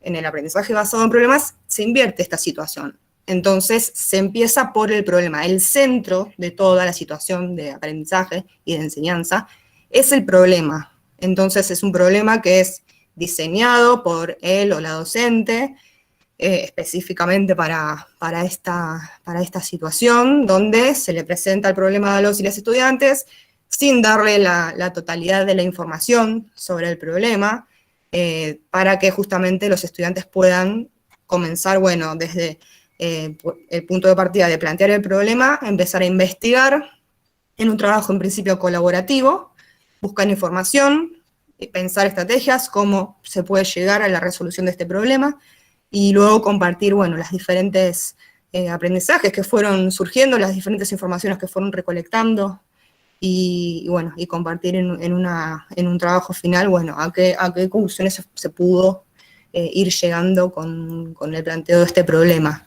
Es importante el diseño del problema en este tipo de metodologías, porque el problema debe ser un problema contextualizado, que parta de algunos saberes previos, ¿no?, de los y las estudiantes, pero al mismo tiempo desafiante, porque tiene que poder motivar a los y las estudiantes a querer implicarse en la resolución de este desafío, de este reto que se va a proponer, y bueno, dejar algunas aristas ahí abiertas para que puedan ellos y ellas ir investigando y llegando, bueno, a qué conclusiones puedan ir arribando en la resolución de este tipo de problemas. Son muchos los beneficios, ¿no?, del trabajo con este tipo de metodologías en el aula, porque justamente en primera instancia se propicia el aprendizaje de competencias, básicamente, ¿no? Eso es una cuestión muy importante y que acerca a los y las estudiantes a el mundo profesional, ¿sí?, a los problemas con los que se van a encontrar en su práctica profesional. Requiere una implicación mucho más grande, tanto de docentes como también de estudiantes. Entonces, también hay cuestiones a tener en cuenta que tal vez tienen que ver con algunas desventajas, si se quiere, de este tipo de metodologías, que requieren, por supuesto, una mayor implicación, una mayor dedicación, tal vez mayor tiempo a la hora de diseñar este tipo de metodologías de aprendizaje colaborativo, y requiere un compromiso tanto de parte de los docentes y las docentes como de los y las estudiantes, porque el estudiante justamente adquiere un rol mucho más activo y bueno, puede suceder que hay grupos que tal vez responden mucho más activamente ante una situación planteada y otros no tanto. Entonces, bueno, ahí él o la profesora tiene que estar justamente moderando y guiando toda esta tarea. En relación a la evaluación, también requiere un poco más de complejidad, porque al evaluarse el proceso, no se evalúa un resultado, sino se evalúa todo un proceso. Tal vez se van a requerir de un sistema, ¿no?, de evaluación un poco más amplio y diverso, ¿no? Bueno, van a encontrar en el aula material disponible sobre esto, y el video también explicativo donde desarrollamos un poquito más todas estas cuestiones. No queríamos hoy tampoco robarles mucho tiempo más con esto, porque tienen también todo el material disponible en el aula para ver tranquilos, tranquilas, y seguir intercambiando allí. Van a encontrar disponible, bueno, un foro para intercambiar, y también una tarea que proponemos para ir resolviendo con tiempo. Así que bueno, en principio es una invitación a trabajar juntos y juntas en poder reflexionar sobre nuestras prácticas. Siempre vamos hacia ese camino, ¿no?, de poder construir juntos y juntas un trabajo colaborativo, porque del mismo modo que planteamos, bueno, un aprendizaje o un trabajo colaborativo en nuestras aulas, también es interesante poder plantear entre nosotros y nosotras, como compañeros, compañeras, de equipos docentes, trabajar también colaborativamente y propiciar, bueno, espacios como estos, ¿no? De encuentro, de compartir y de capacitarnos también sobre estas Belén, cuestiones. Paula tenía una pregunta. Es fundamental. Bueno, dale, Paula. ¿Qué tal? ¿Cómo están todos y todas? Me surge una inquietud porque con algunas de las propuestas que implican este tipo de actividades relativamente innovadoras, ya vimos que en algunos casos ya hacía varios años, o incluso algunas décadas que se habían propuesto algunos de estos tipos de enseñanzas, digamos, haciendo referencia a las taxonomías y demás. Pero bueno, lo que digo, la pregunta es, o la inquietud en realidad, ¿qué respaldo tendremos los docentes a la hora de implementar este tipo de cambio? Porque en algunos casos es un poco radical, ¿no? Los estudiantes están acostumbrados a otra cosa, ¿no? Digamos, tienen como una cultura de estudiante acostumbrado a otro tipo de dinámica de enseñanza y de su propio aprendizaje. ¿Qué tipo de esto? ¿Qué tipo de respaldo tendremos los docentes? También aprovecho para incluir a los padres de los estudiantes del secundario, que me parece que están menos enterados de estos contextos y hacia dónde va todo, ¿no? Para hacer algunos de estos cambios que, para empezar a implementar o en algunas de nuestras prácticas, este tipo de actividades que hacen que el estudiante pase a ser el activo, el que requiere de su acción, que se levante de la silla, que investigue, que pregunte, y donde sea el docente que ha hecho un trabajo de curación, de selección de material, de diseño de problema, de diseño de situación, bueno, todo lo que vos mencionabas, Belén, y que se me ocurre que en algunos casos puede ser un poco importante o impactante, quizás para los estudiantes cuando reciben este tipo de propuestas, y o incluso si hay un trabajo de sensibilización con los estudiantes, con los padres, los estudiantes del secundario, y que estamos yendo para este camino, ¿no? Nosotros ya lo venimos escuchando hace varios años, entonces estamos más que encaminados, por decirlo de alguna manera, ¿no? Estamos acá. Pero bueno, esa era como una inquietud que me había surgido. Le damos la palabra a Marta. Bueno, a ver, por un lado, con respecto a la inquietud de Paula, creo que el apoyo de la institucional, tanto para el nivel medio, para la escuela, como para la facultad, está dado en que estamos propiciando estos ámbitos de discusión y de aprendizaje y de compartir las experiencias y las cosas que funcionaron y por qué funcionaron. Un poco la reflexión a la que invita Belén es, hay cosas que funcionan, hay cosas que no funcionan, y digamos, la reflexión está en eso, digamos. Así que desde el punto de vista institucional el respaldo es total.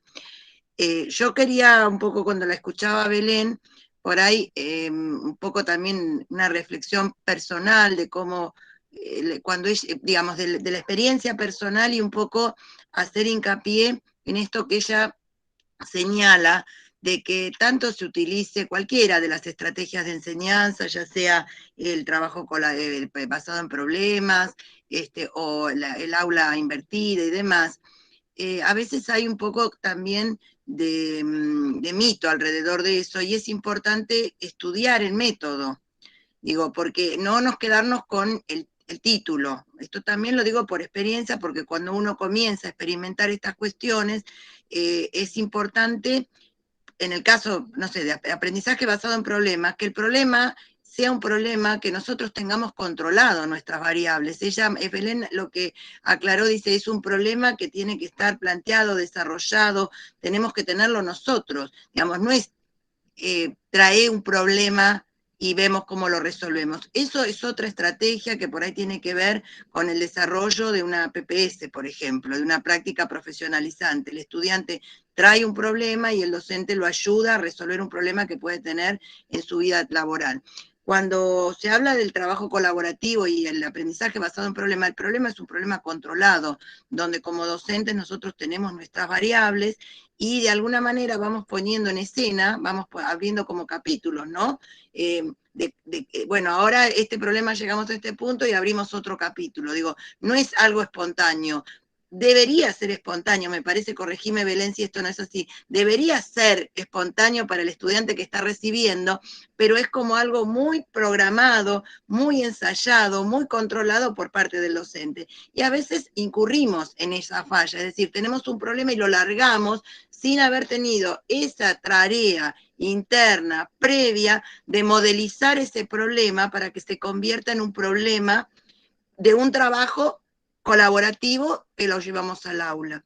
De la misma manera las aulas invertidas. A veces es como que dejamos el material y la pregunta es, bueno, ¿hay alguna duda?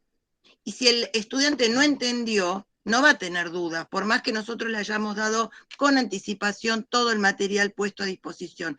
Creo que el quid de la cuestión está en motivarlos. Esto lo dijo bien, digamos, un poco profundizando lo que yo entendí que para el lado que iba Belén. Nosotros lo que tenemos que generar es la inquietud para que se mueva en el sentido que nosotros queremos. Ese es el desafío, no dejar el material y después esperar que la actividad venga de ellos y nosotros ponernos como, bueno, ¿hay alguna duda? Y quedar a responder esas dudas. Porque en muchas ocasiones, si el estudiante o no tiene los saberes previos, no garantizamos eso, o no sabe qué buscar, o qué encontrar, o dónde va a encontrar la dificultad, no nos devuelve la duda. Entonces, queda en una actitud pasiva, pero no por mala voluntad, porque no quiera movilizarse o porque no tenga la cultura de la actividad, sino porque nosotros, también un poco la crítica que hacia nosotros mismos, es que no supimos movilizar la inquietud. Creo que esto es lo más difícil respecto del aula invertida. Entonces digo, esto que dice Belén, vayamos y tenemos el material teórico y leer el método, todo esto tiene pasos que para nosotros decir, estamos implementando una situación de aula invertida, tenemos una serie de pasos metodológicos que no deberíamos dejar de lado. Y para que esto sea exitoso. De la misma manera que si queremos desarrollar un modelo de un trabajo colaborativo basado en problemas, tenemos que elaborar previamente la situación problemática y cómo la vamos a ir revelando, que esto se vaya revelando de a poco al estudiante y vaya visualizando las distintas capas problemáticas, pero esto nosotros lo tenemos que tener previamente ensayado. Digo, a veces fallamos en eso, ya sea por la falta de tiempo, porque no todos tenemos una carrera docente o digamos, tratamos de ser innovadores a media. Digo, y eso a veces nos falla, porque esperamos, bueno, leyeron el material, bueno, ¿hay alguna duda? Y nadie tiene dudas, pero es porque no generamos esa disonancia cognitiva donde el estudiante se dé cuenta que hay algo que no conoce, pero eso lo tenemos que inducir nosotros a través de preguntas, a preguntas disparadoras, generar dinámicas con algún cuestionamiento para que entre ellos se puedan conectar y surja la duda grupal o la duda individual. Pero eso yo creo que es lo más difícil, porque todo esto es bárbaro, teóricamente están, digamos, de moda, son técnicas innovadoras, pero la implementación del docente es un desafío enorme y un trabajo enorme previo a la puesta en escena. Es como cuando uno va al teatro y la obra fluye, pero previo de eso hay meses de ensayo, de un libreto, de un guiñón, de saber cuándo ingresa uno, cuál es el gesto que tiene que hacer uno para que el otro le dé el paso a la intervención. Digo, y a veces nos olvidamos de eso. Me parece que ahí está diríamos, la clave de que esto sea exitoso y que realmente sea un aprendizaje significativo y que generar el autoaprendizaje y una serie de competencias que tienen que ver con la autonomía, con el aprendizaje continuo, que son competencias que hoy por hoy, en el caso de las ingenierías, están puestos como estándar. Digamos, tanto el trabajo en equipo, el aprendizaje, el aprender a aprender, digamos, pero esto hay que promoverlo, digamos, no es natural que surjan los estudiantes, digo, hay que promoverlo. Por supuesto que nosotros desde la institución lo alentamos, porque es la clave de que nuestros estudiantes puedan seguir desempeñándose más allá del momento que egresen en el ámbito laboral, en contextos tan cambiantes como el que tenemos. Digamos, creo que esa es la clave que va a garantizar que la permanencia dentro del mercado de trabajo de nuestros egresados. Cristina tenía una pregunta. Sí, ¿qué tal? Buenas noches. En realidad son dos. La primera, o sea, esto de las metodologías está excelente y bueno, hay un proceso de investigar, porque en mi caso estoy trabajando con los chicos con pizarra, o sea, con un programa que me permite ver lo que ellos hacen, o sea, tratar de cambiar la forma para que el estudiante se interese y participe, no simplemente sea receptor de lo que uno está haciendo, para ver cómo trabaja en tiempo real. Pero a mí lo que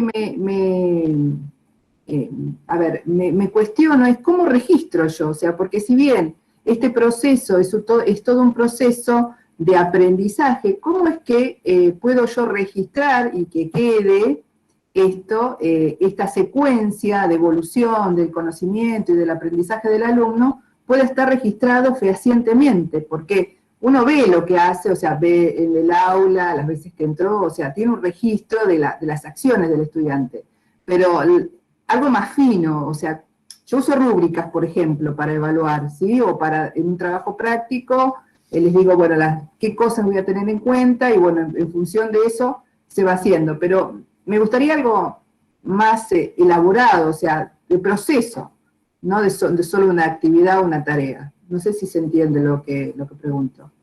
¿Cómo se genera eso? ¿Cómo podés registrarlo ahora en Moodle, actualmente, en nuestro trabajo de este cuatrimestre? ¿Cómo lo registro? ¿Qué evidencias me quedan? ¿Puedo? Sí, Marta. Nosotros tendríamos que ver con Claudia de traerlo, recuperarlo por ahí antes de la diplomatura.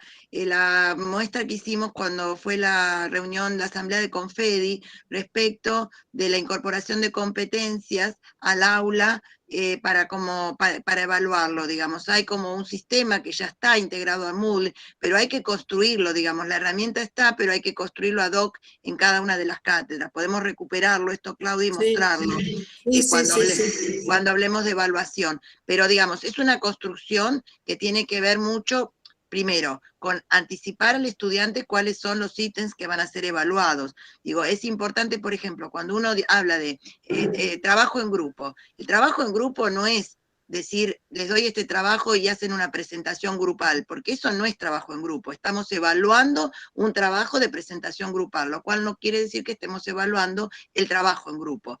Entonces, el trabajo en grupo tiene distintos componentes metodológicos, donde uno dice quién fue el líder, cómo se tomaron las decisiones, cómo los que no eran líderes de ese grupo, acataron esas instancias. Digo, hay una serie de factores. Entonces, todo esto hay que transparentarlo al inicio, es decir, bueno, dentro de todas las actividades que, por ejemplo, tiene la materia o el seminario, una de las evaluaciones va a tener que ver con el trabajo en grupo. La materia opta por esto. Entonces, ¿y qué significa trabajar en grupo? Bueno, esto y esto. Hay que anticiparlo. Después que esto se determina y está transparentado en el proyecto de cátedra, porque esto va a ser el quid, digamos. Lo primero que vamos a tener que hacer nosotros en nuestros proyectos de cátedra es transparentar cómo enseñamos y cómo evaluamos, porque el cómo evaluamos es lo que estamos demostrando, qué competencias estamos contribuyendo a formar. Entonces, vamos a suponer que tomamos trabajo en grupo. Bueno, esto lo tenemos que después traducir en un calificador dentro de Moodle, que podemos hacerlo de la misma manera que lo podríamos hacer en el caso de las asignaturas presenciales, es decir, a través de una rúbrica, pero esto anticiparle, decir, bueno, este trabajo se evalúa tal y tal y tal cosa, de esta manera, esta es la ponderación que se tiene, y qué es lo que se espera, es decir, cuando un 7 qué significa, un 6 lo que significa, la grilla que se utilice. Digo, por supuesto que no es lo mismo tener 15, 20 alumnos que aquellas asignaturas que tienen una masividad que seguramente que es otras herramientas de ponderación de los aprendizajes. Digo, ahí es como que la masividad atenta con esto que vos decís de ir con más incisivo a poder, digamos, hilar más fino respecto de la adquisición de la competencia. Por eso es importante, tal vez, en las materias de arranque, que son más masivas, los medios van a ser como más groseros la medición, es como si yo estuviera utilizando no un calibre, sino estoy utilizando una regla, digo, y cuando voy llegando al fin de la carrera, esa medición tengo que hacer con un instrumento de mayor precisión. ¿Por qué? Porque es la forma que voy a tener de medir, no solo grupalmente, sino también individualmente, porque la competencia se adquiere en forma individual, esto no lo podemos perder de vista. La competencia es de cada uno, entonces no todos van a desarrollarla de la misma manera. A mí me parece que todos, llegado el momento, cuando tengamos nuestros planes, ya pensados los diseños curriculares y demás, el nivel estándar mínimo como de aprobación, y de aprobación y de adquisición de la competencia, y después, bueno, habrá como así nosotros ponemos un 4, cuando decimos ese 4 significa el 60% o el 70% de los contenidos evaluados, bueno, acá también habrá que hacer exactamente lo mismo, y esto nunca debería ser solamente una evaluación grupal, porque una evaluación grupal es muy difícil discernir cuál fue la contribución de cada uno, es decir, puede haber un trabajo grupal, pero la evaluación después en algún punto tiene que ser individual de la adquisición de la competencia. Pero lo traemos con Claudia como, es una herramienta más de apoyo, que no es distinto a la rúbrica, es como si fuera una rúbrica web, por decirlo, una rúbrica en Moodle, donde uno puede ir teniendo la secuencia del alumno y no querer, digamos, traducir todo en la cantidad de clics, porque, digamos, hay cosas que se pueden medir por clics, hay cosas que se pueden medir por permanencia en la web, pero hay otras cuestiones que yo me puedo estar conectada y me estoy tomando mate o estoy mirando. Claro, no es lo único. Entonces, ese cruce de herramientas, de evaluación, de indicadores que yo voy sacando son imprescindibles, porque si no es como que quedamos incompletos, ¿no? Me parece que no completamos la secuencia. Creo que había otra preguntita. ¿Sí?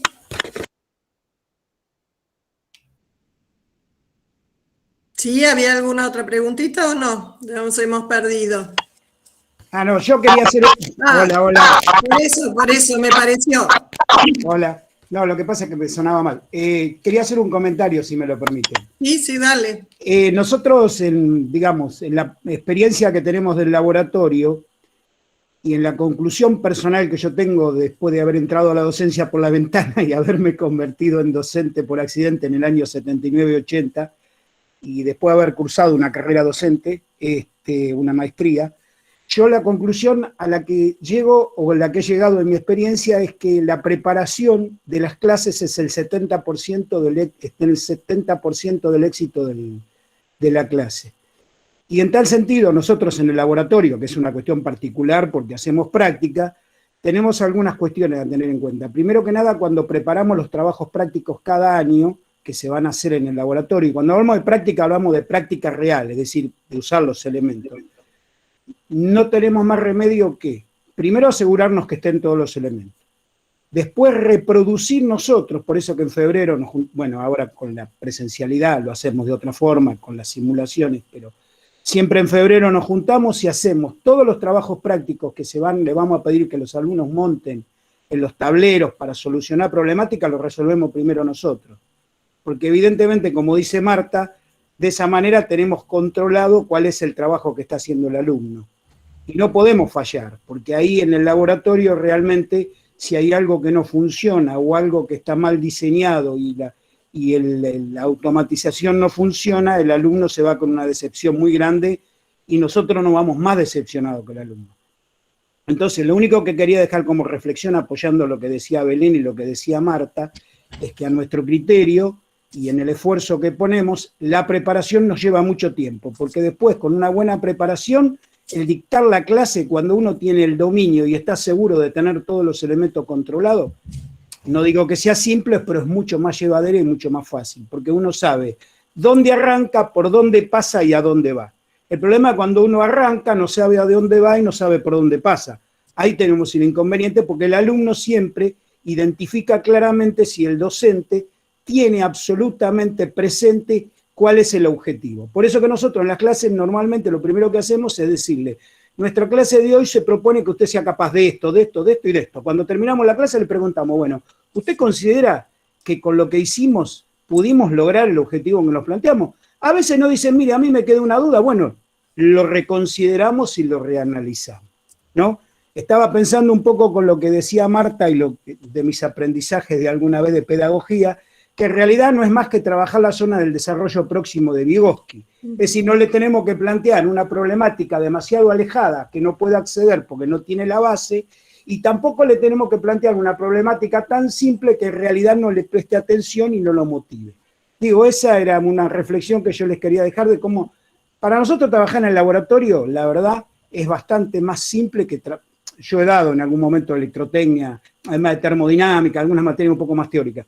Digo, trabajar en el laboratorio realmente para nosotros, en esto de las competencias, es bastante más simple que para alguien que tiene una materia que tiene una elaboración más intelectual y que cuesta mucho ver el desarrollo personal de cada uno. Nosotros, una vez que le planteamos una problemática, la resuelven y la pueden armar en el tablero y pueden hacer funcionar el dispositivo, sabemos con seguridad que tuvieron el aprendizaje. No, digo esta reflexión nomás porque me parece muy interesante lo que estaba planteando tanto Belén como Marta o como Claudia, y dejarle simplemente la idea, por lo menos en mi experiencia de tantos años, de que la preparación es básica. Yo digo, el que se prepara bien después difícilmente tenga a mi criterio, por supuesto, tenga un fracaso en la clase. No, nada más, gracias. Bueno, Laura Rodríguez tenía una pregunta también. Laura, ¿estás? Hola.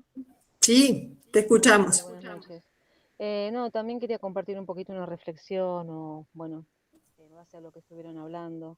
Yo creo que, bueno, el tema de trabajar con problemas, los chicos requieren, siempre para resolver problemas se requiere entrenamiento. Eso es mi pensamiento. Y están en algunas escuelas acostumbrados en secundaria a trabajar desde esa metodología, a resolver problemas. Decía Marta que tenemos que tener en cuenta los saberes previos. Sí, hay que tener bien en claro lo que la intencionalidad, ¿no es cierto? El objetivo que el docente tiene para presentar. No se escucha bien, yo no escucho. No, se va la voz. Hola, ¿ahora? Hola. No. Ay, bueno, hola. Ahora sí. Decía que yo pienso que los alumnos tienen que entrenarse para poder resolver problemas y que desde la secundaria, yo soy docente también de secundaria, en muchas escuelas está trabajando desde esa metodología, que tiene que ver con una teoría constructivista. Obviamente el docente tiene que tratar de entender cuáles son los saberes previos con los que los saberes previos que los chicos traen, pero tienen que ser también bien claras las consignas, porque a veces uno piensa que el problema está bien planteado, o sea, el enunciado del problema, y realmente hay algún pedacito de esa consigna que no entienden. Y que tienen que ser problemas abiertos en el sentido de que puedan tener más de una posible resolución, más de un camino, y ahí es donde aparece el trabajo colaborativo y las distintas soluciones, o mejor dicho, las distintas estrategias de resolución de los distintos alumnos. Porque por lo general son grupos heterogéneos y salen distintas ideas, con lo cual, con un problema bien planteado, se puede trabajar desde distintos aspectos para llegar a un camino posible, ¿no? Y después con Bueno, gracias. Perdón. No, pensé que habías terminado, disculpame. No, con el tema de la motivación también es muy importante. Y a veces uno utiliza la tecnología, pero la tecnología no como método de facilitadora del aprendizaje, sino como algo constructivista, ¿no? Que construya el conocimiento, que el alumno pueda construir a partir de la motivación y a partir de la implementación del recurso tecnológico. Bueno, muchas gracias. Bueno, a modo de cierre, si les parece, van las consignas de lo que tienen que hacer. Este módulo este taller abarca hasta el 15 de octubre, que es nuestro próximo encuentro sincrónico. Lo que tienen que hacer es el diseño de un objeto de aprendizaje en función de la competencia a la que aporta, cuáles son los resultados de aprendizaje que van a estar considerando y siguiendo las secuencias didácticas que nos orientó recién Belén. Lo que nosotros no vamos a poder evaluar es el tema del contenido. Lo que nosotros vamos a poder estar mirando es el diseño del objeto de aprendizaje. En este módulo es el objeto de aprendizaje. En el próximo taller vamos a estar viendo las herramientas de evaluación. Lo que pasa es que cuando hacemos el diseño ya tenemos que ir pensando cómo lo vamos a estar evaluando. ¿Se entiende? Ustedes están, como somos muchos, justamente el nuestro es un ejemplo de un curso masivo, son más de 130 docentes que están participando, están divididos en 18 grupos. Cada uno sigue perteneciendo al grupo con el que hizo el taller 1. ¿Está bien? El objeto de aprendizaje es único. Traten de, todos los integrantes del grupo, aportar a ese diseño. Si hay varias materias y quieren hacer un objeto de aprendizaje para cada una de las materias, no hay problema. La idea es que hagan un buen diseño de aprendizaje, de objeto de aprendizaje donde todos estén aportando. ¿Eso quedó claro? ¿Sí? ¿Sí? ¿Está claro? Sí. Van a tener además un aula de prueba, es decir, de forma tal que ustedes puedan, si tienen algún diseño en el cual utilizan herramientas del aula virtual, que van a estar todas disponibles, hacerlo en esa aula de prueba. De la misma manera, van a tener un foro para cada grupo, donde nosotros podamos ir viendo la trazabilidad del diseño, es decir, en qué se ponen de acuerdo, a qué competencias están aportando, cuáles son los resultados de aprendizaje, cuáles son los objetivos que tiene ese objeto de aprendizaje, para qué lo estoy diseñando. ¿Se entiende? ¿Alguno había levantado la mano? ¿Sí? Me pareció que alguno levantó la mano. ¿Puede ser? Sí, permiso, Gustavo. Dale. ¿Qué tal? Buenas tardes a todos. ¿Cómo estás? Bien, nosotros, o por lo menos yo, me incorporé luego de la primera charla que ustedes han desarrollado. Supongo que soy del grupo de los docentes de educación técnica que se han incorporado en estas series. El grupo 18 son ustedes. Exactamente, bueno, sí. El grupo 18. Todavía no he podido, entré varias veces al Moodle, no he podido bien cómo direccionarme, pero creo que ya lo tengo medio resuelto. El tema es el siguiente, la conformación del grupo es bastante amplia y vi que no hay una comunicación. Lo conformaron ustedes, el grupo, entre nosotros somos desconocidos y todavía no tenemos definido un tema, porque es por lo menos muy reciente vi. He entrado cotidianamente a ver si había, o ustedes proponían el tema. ¿Nosotros lo debemos proponer el tema del grupo? El tema es así, ustedes tenían las actividades del taller 1, sí, que por supuesto que les damos más tiempo, que es trabajar sobre el texto de Zabalza, sí, y la grilla de competencias, y ahora se enganchan con el resto del grupo a partir del taller 2, pero los tiempos van a ser distintos para ustedes, porque vienen, digamos, un poquito más atrasados.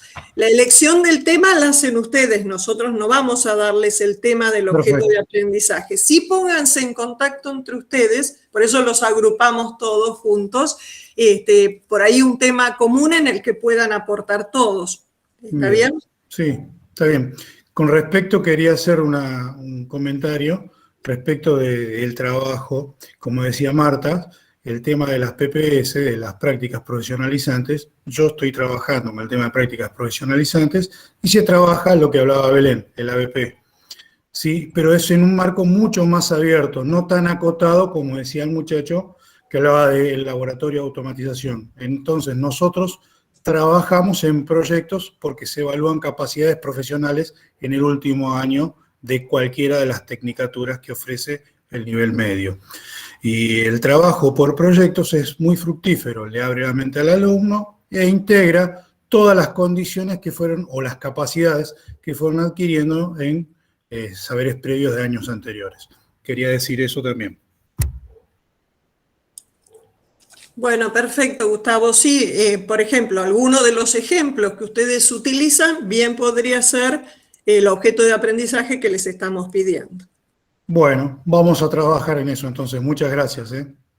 Bueno. ¿Alguien tiene alguna otra duda, consulta? ¿No? Bueno, nos seguimos entonces viendo, estando conectados. Les agradecemos muchísimo a todos los que hoy estuvieron participando, a Oscar, a Hugo, a Martín, a Belén. Bueno, les agradecemos muchísimo por darnos el apoyo. No sé si Marta querés dar un cierre o Oscar. Solamente encontré, perdóname, encontré el día 26 del 11 del año pasado, fue cuando expusieron en la 68 plenaria de Confedi diseño de cursos de módulo aplicando competencias, la presentación del ITE. Pero no encontré cómo ver la charla de ustedes. Nada más, solamente ver si alguien la tiene. Sí, Oscar, quédate tranquilo, lo subimos. Lo subo, lo tenemos individualizado, porque estaba toda la jornada junta.